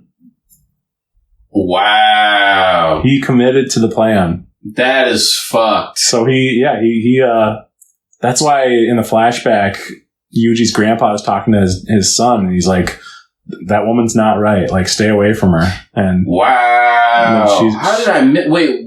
It was a quick flashback, but yeah, you got to pay attention because it was. That's why after the flashback, he says, "I guess you could call him my brother." Yeah, I was like, yeah, I figured out that. Oh yeah, I couldn't piece how. I just heard that you're like, oh okay, yeah, I'm like, he's his brother. Okay, no, yeah, cool. Kenjaku. So what happened is Yuji's dad's wife had recently passed away. It seems like Yuji's dad's wife. Yep, and he was in denial about the fact that she came back to life. But his grandpa, Yuji's grandpa, noticed hey, this woman's not right. This is not. But Kenjaku brought her back to life and basically took advantage of the fact that he was grieving and said, "Let's make a baby." Wow. Yeah. This Kenjaku guy's weird. I'm sure he killed her. Honestly, yeah, I'm sure he killed her so that he could do this. He could do that. Yeah. But yeah, so he sick, yo. He's That's fucked. That's fucked. It is, yeah. No, he that's fucked. He had this all worked out. Maybe that's why the kid's so powerful.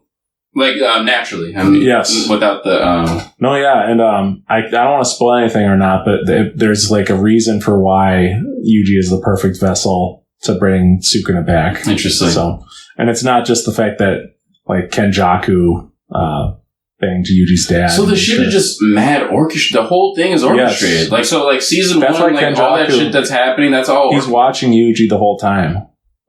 They showed him watching Yuji with Junpei, but it's revealed that oh no, he's been watching the whole time. That's great. This 1,000-year-old sorcerer or whatever. That's great. he's nuts. Sukuna is the big muscle of the series, but the main villain is Kenjaku.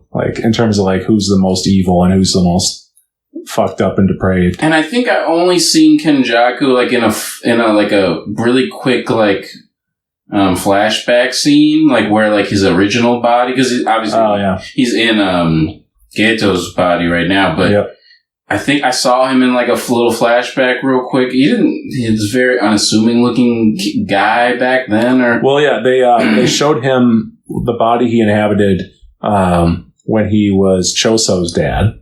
And okay, that's still not him. No, because he's Jesus Christ. I think lifespans are mostly the same in JJK. Okay, so he's maybe I'm wrong. I can't remember. You're probably right, though. But he's jumping from body to body. Wow. So I may have probably never seen him then. Yeah. And he's the head of the. He inhabited the clan of the. the head of the clan. The blood bag user is from the really? The Kamo clan. Okay. Noritoshi Kamo. Yeah. So he's the stain of that whole clan. Wow. Because he's so evil and fucked up, and he did these whole experiments on people. But anyway, so yeah, he I don't know why I keep bringing this up, but he was sick. In Yuji's mom's body, and that's sick. 100%. He definitely did what he had to do. That's fucking. I can't believe he orchestrated literally this whole trajectory. And the fact that Gojo didn't know? Or maybe he did? No. He kept things... I mean, it's not like he did crazy stuff. He was just he did nefarious evil, weird stuff. But like, it's not something Gojo would be aware of. No, he's not keeping tabs. He's not keeping tabs on Yuji's family because he would have no reason to. Yeah, what's the point? But it's the kid anyway. It's just a shame that Gojo didn't destroy Geto's body because that's his friend. Yeah, but he just But who would even have thought that somebody would be jumping? Exactly, and I think people have said that he may have gotten to Geto right after that scene. I'm sure. Is he a spirit? He just a Kenjaku? No, but he just he's a schemer. He's a schemer. I have not seen him his actual face or anything. I don't think so. Yeah, I haven't seen him. You did see Sukuna's original face at the end of season 3, though. They showed him a little bit. Does he not look like the little outro? Mm-hmm. They revealed the Heian era. Sukuna. Yeah, okay, I should rewatch that. Dude, the outro for season... I'm sorry, but... The outro... I think it's cool, but it's so fast that for me, it doesn't feel like a season finale. It leaves me very unsatisfied. It's here's this. All right. Done. Season's done. It's no, you just spent the whole time glazing Yuta. That was what the episode was. And they literally, by the way, are spoiling stuff. They're showing events that happen after the next, episodes of season 4 would be. You know what I mean? They're showing weird shots. Instead of, showing what's going to happen next for the characters, they're actually showing stuff that happens after what happens next. It's really weird. It's I'll give you an example. If at the end of Dragon Ball, it showed, for a next episode preview, it showed Goku and Piccolo fighting Raditz. You know what I mean? Way too far. Yeah, it showed wait, they're working together now? What the fuck? Right. I thought they were enemies. Yeah, exactly. That's what I'm saying. So there's something like that in the previews where it's whoa. They just kind of spoiled something huge. Yeah, that's weird. But if you're not a manga reader, I'm sure you're fine. But anyway. Yeah. So... I've said what I don't like about season 3, but the direction by Goshizono is beautiful, and it elevates every part of the season, but it really is high art, amazing stuff for the first half. Definitely. And I think for the second half, it's still really fun to watch, really enjoyable. Shonen. It's very shonen. I know we keep saying that. But being shonen is not a stain. No, it's an identifier. Yeah, and it was always shown, and it's just it was more subversive and genre defying for a bit. Yeah. Chainsaw Man is also shonen, so keep that in mind. Yeah. But my favorite parts of the season are just when it's more emotional and exploring characters and their what makes them tick. Favorite fights for me are Naoya versus Choso. Honestly, Naoya versus Maki. And that shit was crazy. I love it. Dude, he's I just typed zooming. on my phone. I was like, yo! Punch the shit out of him. Cooked him. Yeah, that shot of her destroying his skull. Yeah. Yo, they did the video game. There's so many homages. They did the video. Yeah, they did that a lot this season. And then, when Takaba does the kick on the bomb guy's face, it shows 4 times. Dude. Oh, and one of the funniest comedic moments is when Takaba jumps in front of the attack that was heading towards Megumi. And he says, 2 against 1? There's a word for guys like you. You're cowards. And cowards' attacks won't work on me. See? 0 damage. And he's proudly pretending his hands were up. Yeah, he's proudly pretending that he has 0 damage while blood is splurting from his face. And they literally probably sat there for 2 minutes it's watching the blood spray out of his head. Yeah, and Megumi looks away. Nobody's saying anything. They're just oh my god. The facial animation is super realistic. Where the bomb guy is what? They're doing facial twitches. They can't bear the awkwardness. Yeah, it's cringe. # cringe. And then Reggie is just they're kind of trying to take their mind off of the horrible cringe in front of them. That character's weird. It's funny that he doesn't know how his apparently. I think that's genius. Yeah. I think the character's genius, and the fact that he doesn't know how his power works. It's a riff on the fact that some people are funnier when they're not trying to be funny. Exactly. Because his cursed technique is comedy. Yep.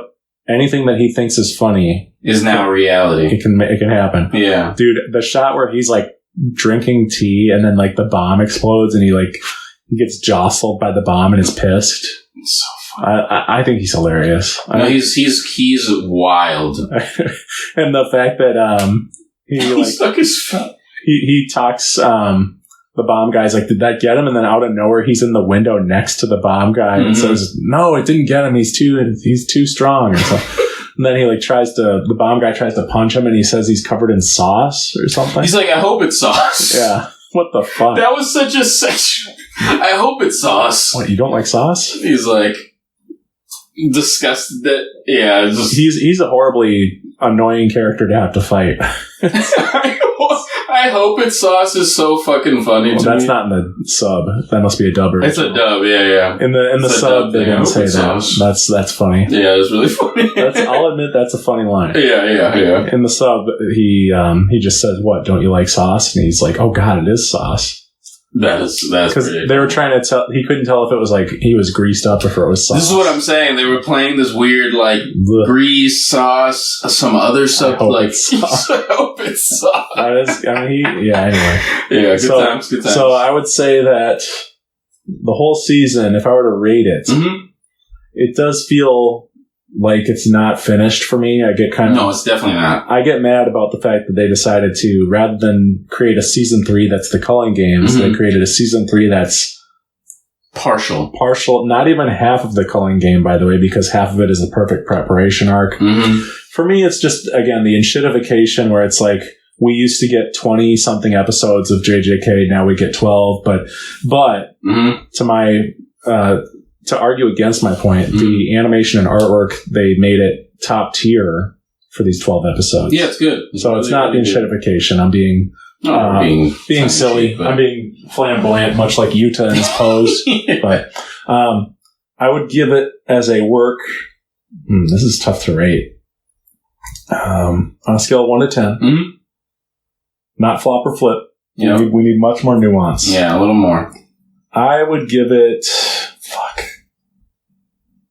If Shibuya Incident's gotta be honest, yeah.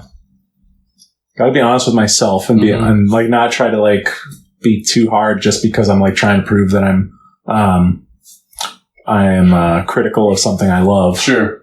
I would give it a 8.5, honestly. I still think it's a really great show. That's where I'm at with it too. I think it's just like, if we're being honest, and if Shibuya is a 10, which for me it is. For me, Hidden Inventory is a 10 too. So yeah. Oh, sorry. When I say Shibuya, you include that. I include it. That's fair. No.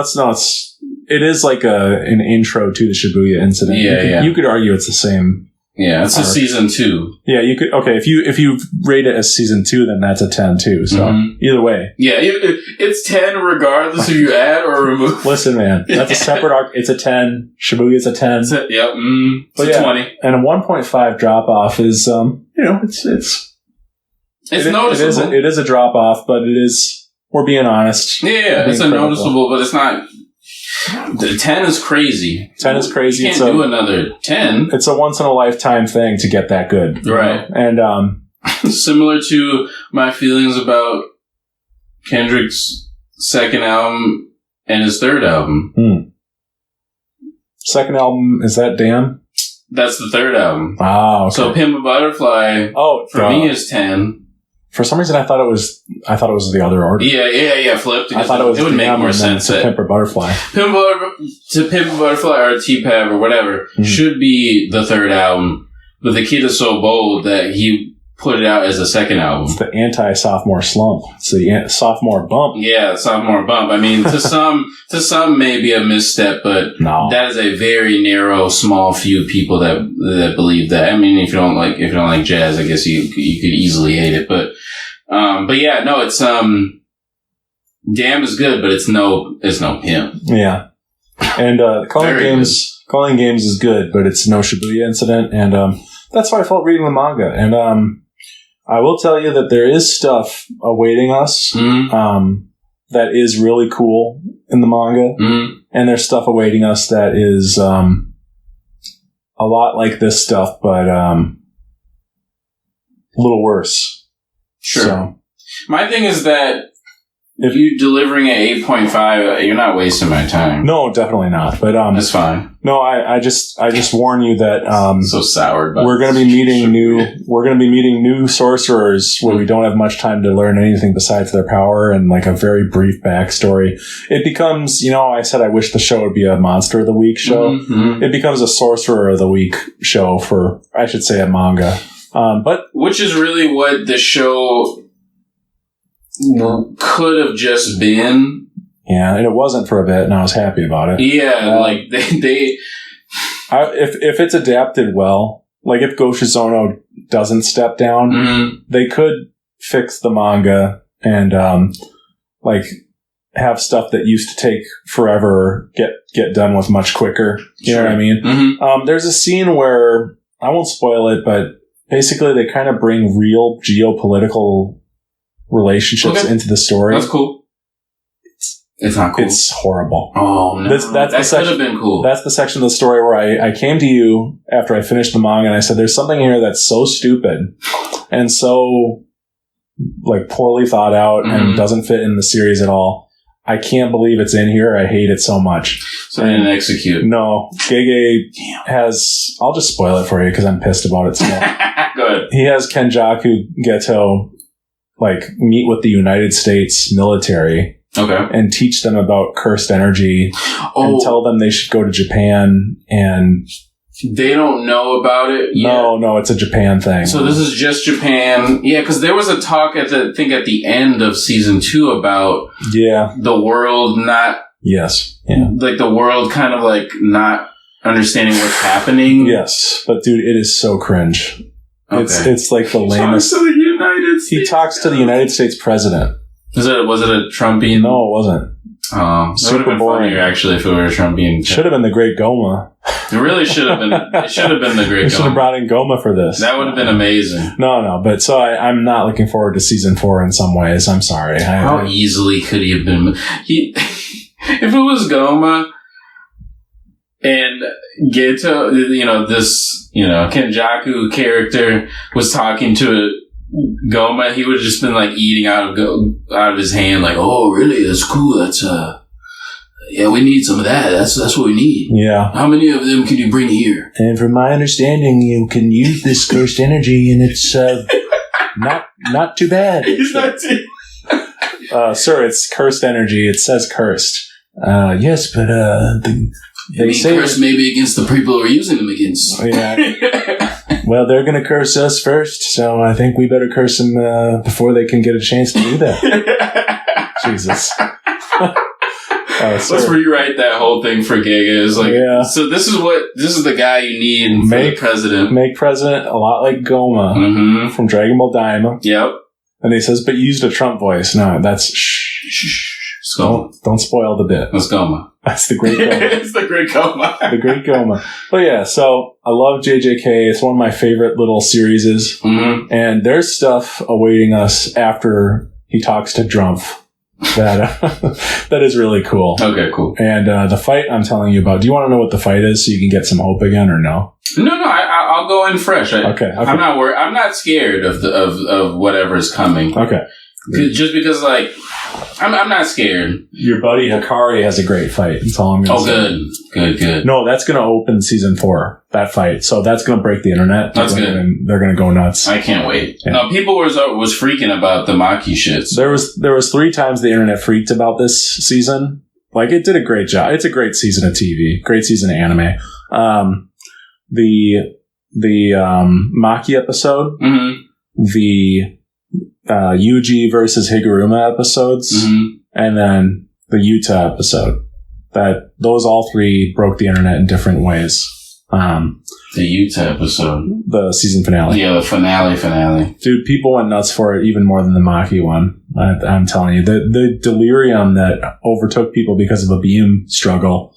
And not just a beam struggle, man, but the fact that they adapted like certain things from the manga really accurately to the manga, and the fact that like there was just so much action, like people were eating it up. Yeah, it's fan service shit.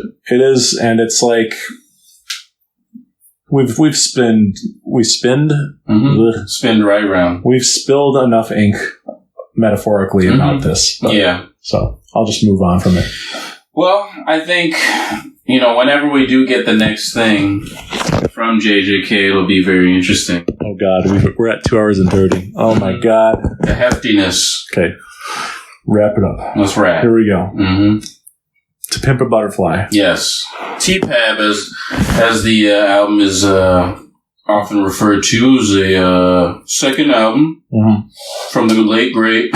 late great! Cut that. I'm kidding. Dude, the Akira slide curse. Oh, sure. We do not want to mess with that. Yeah, let's not say that. Cut that. Yeah, definitely cut that. As long as I cut it, it doesn't come true. That's true. So don't cut any of the drum stuff. Yeah, leave that in. Leave him talking about cursed energy. Cursed energy and spirits. And I believe if we inject the curses inside of our bodies, I think we will become resistant. Resistant to the whole thing. We'll be immune. Yeah. Trump. They say Trump. Trump. Trump, that is the dumbest thing I've ever heard. What? Let's just do it. Domain expansion. He's like working on it in the mirror. He would do that. Yeah. Baron, help me. Yeah, help me with this. I need a new domain. He would use money to, quote, create a domain. Yeah. How much money do we need to acquire the domain? And then he would stiff the people working on it, of course. Yeah. Stiff them, yeah. Oh, yeah. Good times. All right. Thanks for the bits, chatters. Yeah, thanks for the donos and subs. And this is our 36th birthday stream. I'm 37. Sorry. I'm just kidding. I'm 36. You're 37. Yeah. It's like the kids say, 36, 37. Mm-hmm. 36, 37. Oh, man. Well done, Michael. Well, thank you, sir. Mm-hmm. Thanks for listening, everyone. It's been fun to watch JJK weekly and staying on the cutting edge, really. Yeah, this will be coming out more than a month after the last episode aired, and nobody has moved on yet. No. As we've seen, everyone loves Glaze and Yuta. This is a Glaze Yuta. Well, Yuta's having his light, his moment. He went from a 0 to a hero. Think about that. Chew on that. Chew on that, folks. All right. Thanks for listening. You can follow us on Instagram to see the reels I've been glazing for the. Are we gonna have a Yuta?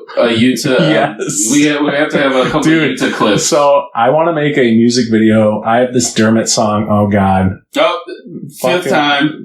Never mentioning it again. But I have this song called "Your Big Brother." Okay. And I want to do a TikTok edit style, TikTok anime edit style. Dude, I forgot to bring that up. What? My whole spiel about the Yuta episode. Yeah. That I told so many people and they thought it was a great observation. Is that it's a 27-minute anime episode that's edited like a anime TikTok.